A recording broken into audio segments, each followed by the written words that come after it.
Welcome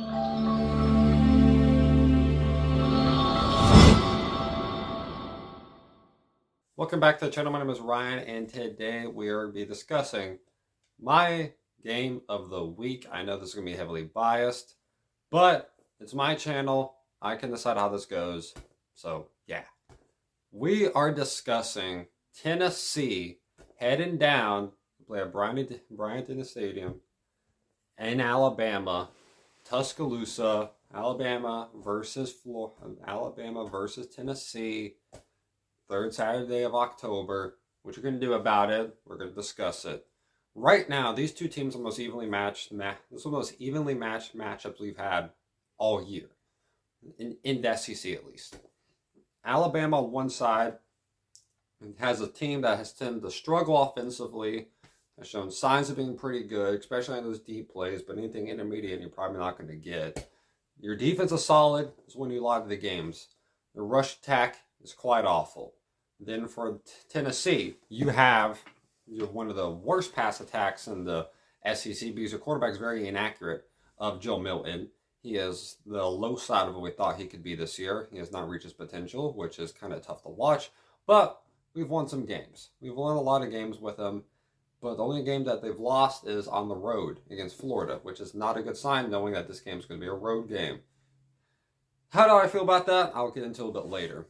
But Joe Milton in this offense, the run attack is really well. Their pass attack is sometimes very much inconsistent.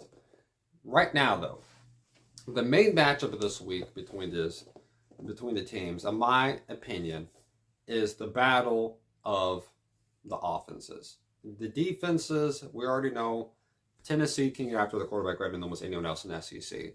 That is known. They might not always get to the quarterback effectively, but he'll always, at least sack-wise, but they can always put pressure on them. They can always attack them. They'll always end up hitting them. It seems like these quarterbacks every time seem like they get a little bit of a hurt. They're hurt a little bit when they play in big games against them. Sometimes we're physical. They're physical, banged up a bit because they're playing physical out there. It's not dirty. It's just how it's done. And right now with this Tennessee team, you got to play physical without a doubt against this Bama team because you actually have the most physical advantage when it comes to your defensive side. Because this offensive line, which I'm going to talk about now for Alabama, sucks. Every Alabama fan has not had a good thing to say about this Alabama team on the offensive line. And because of that, they've struggled to consistently run the ball. And they had 25 rushing yards, or 26 rushing yards against Texas A&M. That is pathetic beyond belief. They had 6 sacks. Another thing pathetic beyond belief. This was not expected from this Bama offensive line heading into this year. And one thing they got lucky about is A&M could not capitalize on the opportunities that they had. For Tennessee, though, they eventually capitalized on opportunities their defense ended up making. It had to be special teams, but a touchdown's a touchdown. And they consistently drove the ball down really well. That a lot of penalties set them back. I think penalties also play a heavy part into this game, especially on the Tennessee side of the ball. Offensively, false starts tend to be a problem. Last year against Georgia, that was a problem. With Florida, that was a bit of a problem. Now with Bama, I don't think it's going to be much different. Probably some false starts. So you're going to have to really make sure that these first down, second down plays are good plays. Do not be holding the ball because we had the left guard, I'm pretty sure, back-to-back plays last week. Held the same guy back-to-back plays. It was terrible. It was pathetic. But if we can fix that, we should be okay when it comes to that part of it. Alabama side, your offensive line has been a bit weak. Your penalties should not be that much of a problem. But Bama has a tendency to have big penalties. Big penalties. Sometimes it's from their best players, too. Even with Dallas Turner, he had a terrible block in the back call that would have been an easy touchdown for Bama. All the momentum swings in their favor. Talking about the A&M game, by the way. And that got called back. The block kick got called back because of the block kick, of the block in the back that he had. Can't be doing that if you're Alabama.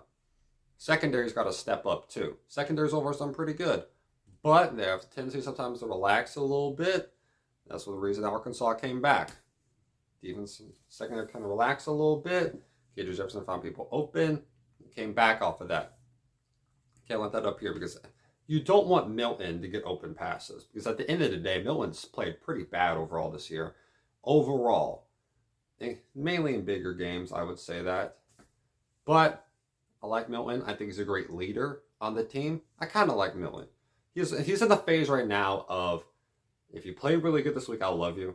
But if you don't, we have some problems. So you better hope you win still, type of thing.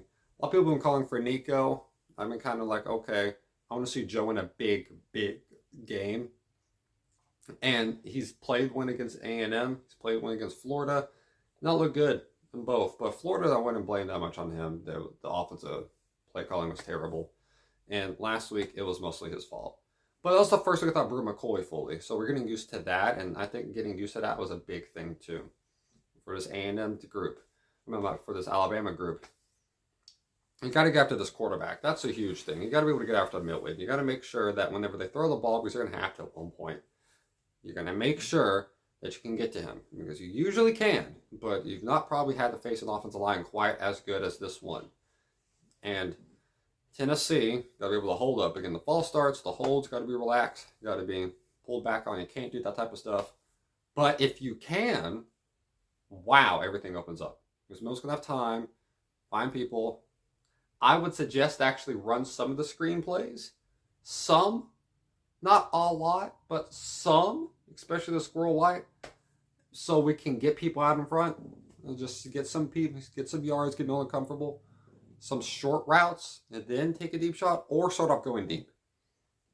One of those two works. I don't want him to throw like a 10, 15-yard pass, intermediate, like middle type of stuff, because he doesn't usually start off well with that.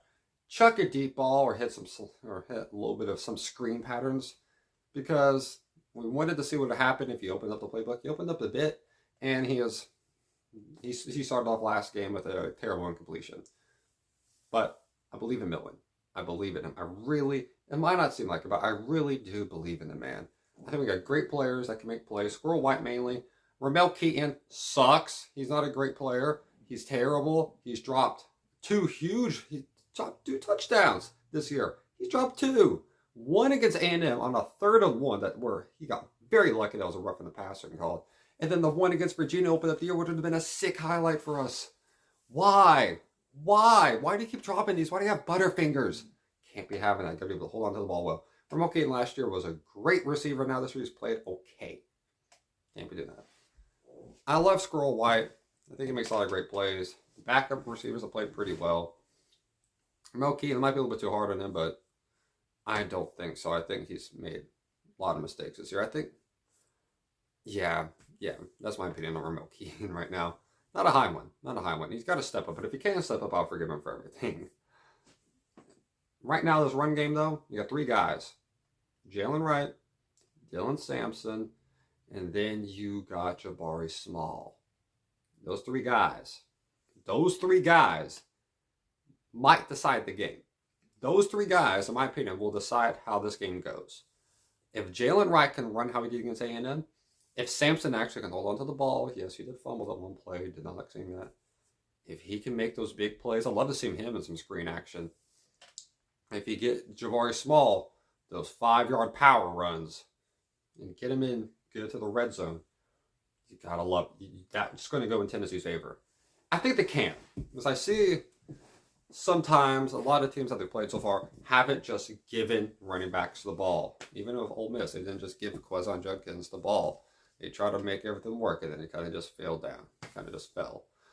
This is the best rushing attack in the SEC. You got to figure this out. And right now, I think Tennessee can figure this out. End of the day, this game's going to come down to one person in particular. And it's Alabama's quarterback of Jalen Milroe. He's played good in big games overall, outside of the Texas one, which people kept calling for his job after that, which people got to understand. These guys aren't that good behind him. He's played pretty good. Tennessee's got to limit the deep shots, though. If you protect everything back 20 yards behind you, you will be perfectly fine. He's like 61% on completion percentage when he throws the ball. Not just a pass that runs past 20 yards. Passes a ball past 20 yards in the air. That is ridiculously low. Milroe's very good at that. Got to be able to control that if you're Tennessee. They have the abilities to do that. They don't have a lot of deep shots up. Got some to Texas A&M, but that were some perfect throws. And Tennessee's probably going to work on that. But they weren't big Bama type of throws. Bama gets plays like 60 yards down the field or touchdowns type of things. Tennessee's not really allowed that much this year. That's a good sign. They didn't allow that against South Carolina. They didn't allow that even against Florida. They didn't allow that against A&M. Yeah. My prediction for this week, though, is going to come down to this. I think Tennessee can do very well against Milroe. I'm not sure great. I think pretty good. I think their offense can put up over 20 points, which would be very close to probably being Bama. This game, in my opinion, is the first one to 30. First one to 30 wins. If you can get the 30, you win this game. Because Bama's had 3 games this year that they scored 24. 1 game this year scored 26. And the other 2 that they got over 30 was against Mississippi State, who sucks, and Middle Tennessee. For Tennessee, they had a couple games that got over 30, but they've only had 1 game out of the 3 in the SEC that have got over 30, and that was against South Carolina, which put up 41. Good thing. Time for the score prediction, though. If I had to give a score prediction, that's tough. Tough. I genuinely don't know what's going to happen here. I genuinely don't know. That's weird to say, but I genuinely don't know. I'll get my score prediction, though.